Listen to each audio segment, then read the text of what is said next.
What's up everyone, my name is Chris, welcome to the Like Sneaker channel. For first time viewers, my reviews are based on me rating the following categories and scoring them out of 10. And I provide a full depth review, on-feet footage, sizing, value predictions and my overall feelings towards the sneaker. And this is all purely subjective. Let's jump straight into the review for the size exclusive collab with the Reebok GL6000 inverted. Although this is my first Reebok review on this channel, but many moons ago I used to own two pairs of Reeboks, which were the Classic Club C, one in green and the other in blue. Therefore it's been a while since I last wore a pair. When I saw the raffle preview for these pairs, I found it skeptical but was also curious, therefore entered the online raffle and won it.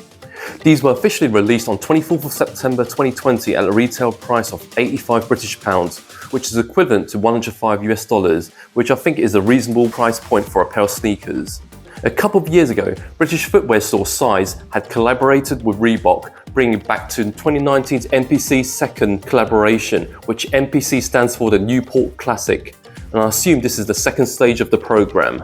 Size had opted for the Reebok GL6000 runner, which the silhouette was introduced back in 1986, and the idea was turning the pair on its head with its inverted aesthetic.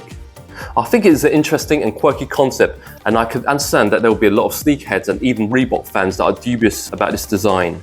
However, this is slightly different, and with an open mind, I'm going to give it a score of 7. This comes with a special box and wrapping paper with both collaborators' branding logo on it, and here is a snapshot of those who are interested in the label. There are no other lace options, which I thought is a shame, and being collaboration, they could have thrown in an extra pair of white or navy laces. I'll give this category a score of 6. Starting from toe box, it is subtle grey sheen mesh and the toe cap in grey suede. There is a total of 8 eyelets on each side. We have the flat grey laces which are laced across the grey sheen tongue with the woven tongue label and with the sizing and manufacture details. On the reverse side of the tongue label we have the Reebok brand label. The sneaker has its lateral and medial panels switched over, with the branding window and stitched GL6000 lettering now featuring on the inside, and the clean mesh paneling to the lateral side, which also exposed stitching to further cement that mixed up design. We have a navy panelled heel counter to provide heel support. The heel tab branding is printed backwards and the tongue have been flipped to sport the sizing on the outside. The lining of the sock liner is French terry toweled in subtle grey. For the insoles we have an all grey insole with the product information printed on. The whole shoe sits on top of white EVA foam midsole. For the outsole, it is constructed navy high abrasion rubber traction with the embossed Reebok branding. I understand this design is not everyone's cup of tea, and I must admit, having these in hand, it does look rather different to conventional design. From the other side of the spectrum, I can appreciate the details such as the reverse Reebok wording on the heel tab, and at the end of the day, they are still a grey coloured GL6000 silhouette. Therefore, I'll give this a 7. This pair is primarily constructed of supple grey suede, grey mesh nylon and good leather. What I particularly like is the soft French terry lining in the sock liner and insole. I'll give this an 8. These are made in Vietnam. For the pair I have in hand, there are no physical flaws and no complaints from me. A perfect 10. Now let's move to some on-feet footage.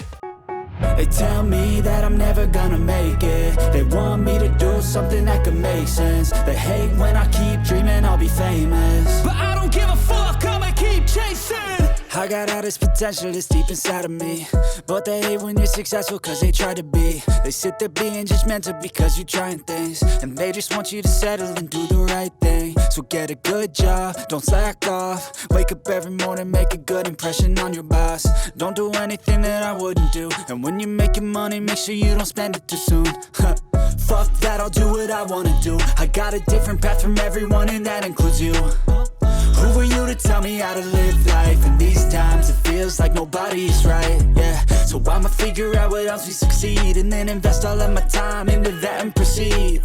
I need whatever the hell could make me happy, and I don't think you have a clue what could that be. They tell me that I'm never gonna make it. They want me to do something that could make sense. They hate when I keep dreaming I'll be famous, but I don't give a fuck.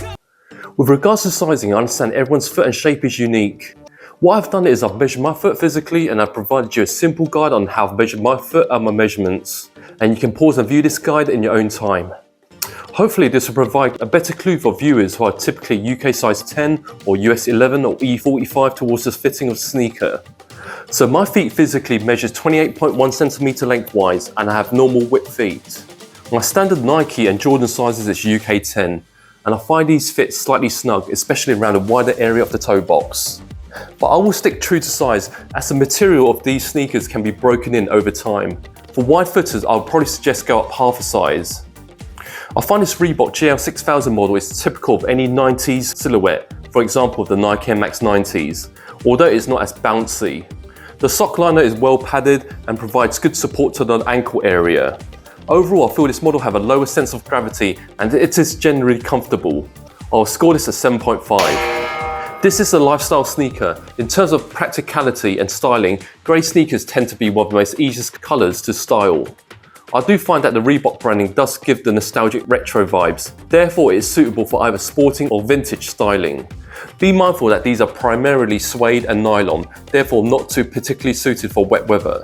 I'll score this a 7.5. I don't know how many of these were released, but something tells me that there are not a lot of demand due to the inverted concept, and the value and listing from most of the popular selling sites don't even have them. Therefore we can argue that these are limited and the current value will probably remain around the retail pricing and will eventually drop. Please note these are purely based on my personal predictions. Like the concept, I do have mixed feelings about the appearance. Nevertheless, what I do appreciate is creativity and innovation, and I think it will need an open mind to appreciate these sneakers. Despite the appearance it's inverted, I like the details that are switched over.